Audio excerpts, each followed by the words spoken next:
ఇంకా మా ప్రభాకర్ రెడ్డి అన్న పోలీసుల మీద అనుచితంగా అమర్యాదగా మాట్లాడతానని చెప్తున్నావు కదన్నా. నా ప్రభాకర్ రెడ్డి అన్న ఎస్ఐ కానీ సిఐని కానీ మర్యాదగా అన్నాని పిలిచి సంబోధిస్తాడు. అందుకే నా వాళ్ళు ఇక్కడ బ్రహ్మాండంగా డ్యూటీలు చేసుకుంటూ ఉంటారు. వాళ్ళకేం భయం లేదు, మర్యాద ఇస్తున్నాం కాబట్టి వాళ్ళు బాగా వాళ్ళ డ్యూటీ వాళ్ళు చేసుకుంటున్నారు. ఇంకా నీ గురించి చెప్తా చున్నా, అప్పట్లో ఆనందరావు సిఐ గారు ఉండేవాళ్ళు. ఆయన నిజంగా నీ వల్లనే, నీ ప్రెషర్ వల్లనే ఆత్మహత్య చేసుకున్నారనేది అప్పుడు పుకార్లు వేసినాయినా. ఆయన సెల్లో ఎక్కువ నుంచే నీ ఫోన్ నుంచే కాలిపోయినట్లు కూడా అప్పుడు పుకార్లు వేసినాయి.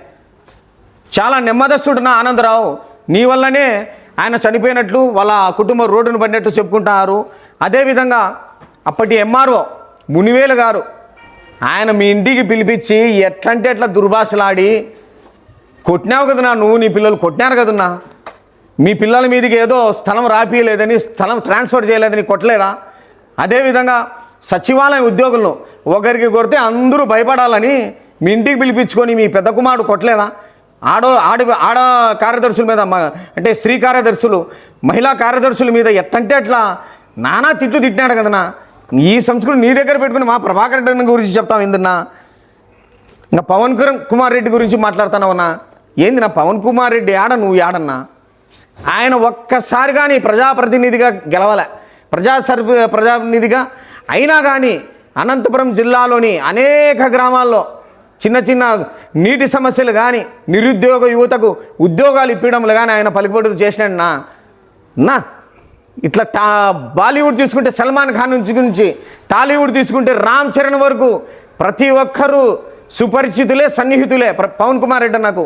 ఇంకా క్రికెట్ ప్రపంచానికి వస్తే ధోని, యువరాజ్ సింగ్, సచిన్ టెండూల్కర్ ప్రతి ఒక్కరూ సన్నిహితులనా.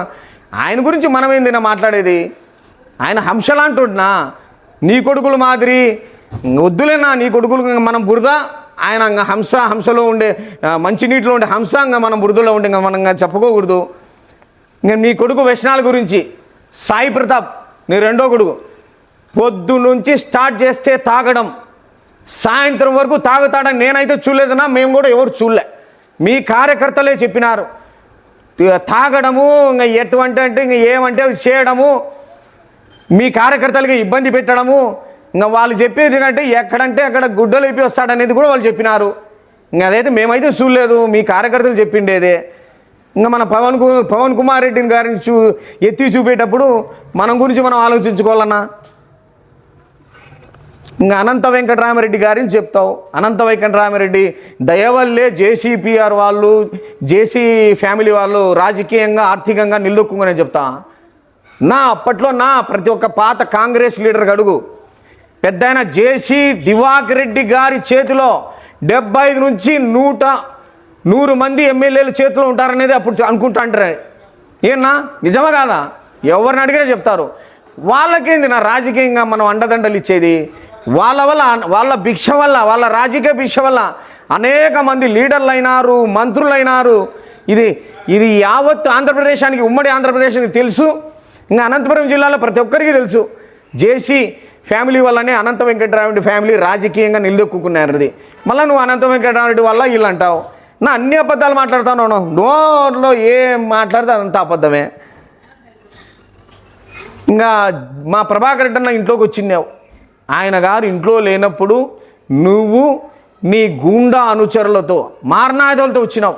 దాని గురించి ఎందుకు వచ్చినావని విలేకరులు అడిగితే అది ప్రభాకర్ రెడ్డి గారికి అడగండి అంటావు.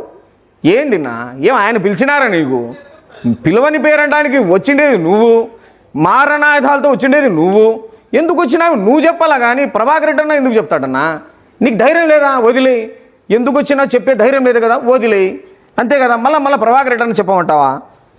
ఇంకా మా శాసనసభ్యులు, మా తాడపత్రి నియోజకవర్గ ఎమ్మెల్యే సాబ్ జేసీ అశ్వితరెడ్డి అన్న గారు నియోజకవర్గంలో ఏ వార్డుకి వెళ్ళినా, ఏ గ్రామానికి వెళ్ళినా ఎంతో ఆప్యాయంగా పలకరించి, ఎవరైనా యువత ఉంటే ఏం చేస్తున్నావు, ఉద్యోగం చేస్తున్నావా, వర్క్ ఫ్రమ్ హోమ్ చేస్తున్నావా, ఈ విధంగా చేయి, ఏ కోర్స్ చేసావు, ఇట్లా చేయి బాగుంటుంది, నేనేమైనా హెల్ప్ చేయాలా అని ఎంతో ఆప్యాయంగా అడిగే రకంనా. ఇంకా మా జేసీ ప్రభాకర్ రెడ్డి అన్న గారు ఏదో బీటెక్ స్టూడెంట్ ఎవరైనా వస్తే నువ్వు ఆ ఉద్యోగం చేస్తావు, మా మున్సిపాలిటీలో పరగబట్టు 1,00,000-1,50,000 ఇస్తా అంటాను. ఆయన ఉద్దేశం నీకు ఇంకా అర్థం కాలేదా? నేను అందుకే అనేదన్నా, నువ్వు కొంచెం ఆలోచిస్తాడు. ఆయన ఉద్దేశం అది కాదన్నా.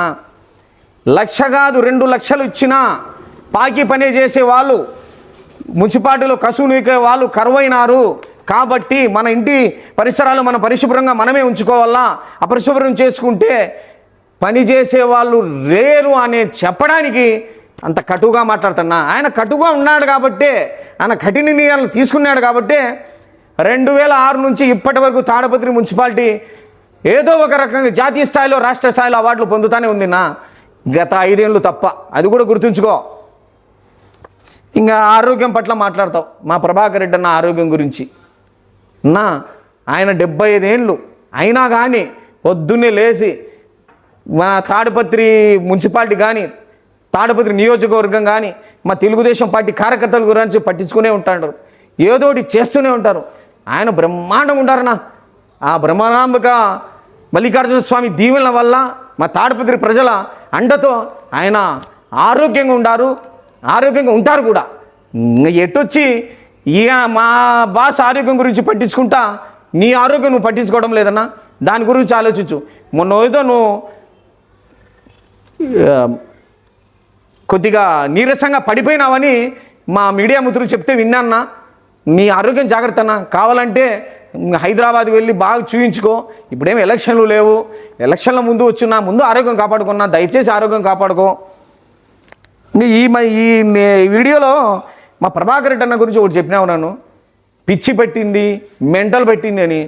ఇంకా మెంటల్ పెట్టిన వాళ్ళు పిచ్చి పెట్టిన వాళ్ళతో ఇంకా నీకు తెలుసు కదన్నా, ఇంకా ఈ ఊరి మీద పడి కొడతారు. ఎవరినంటే గుడ్డలు చింపడం కొడతారు. నువ్వు జాగ్రత్తగా ఉండునా.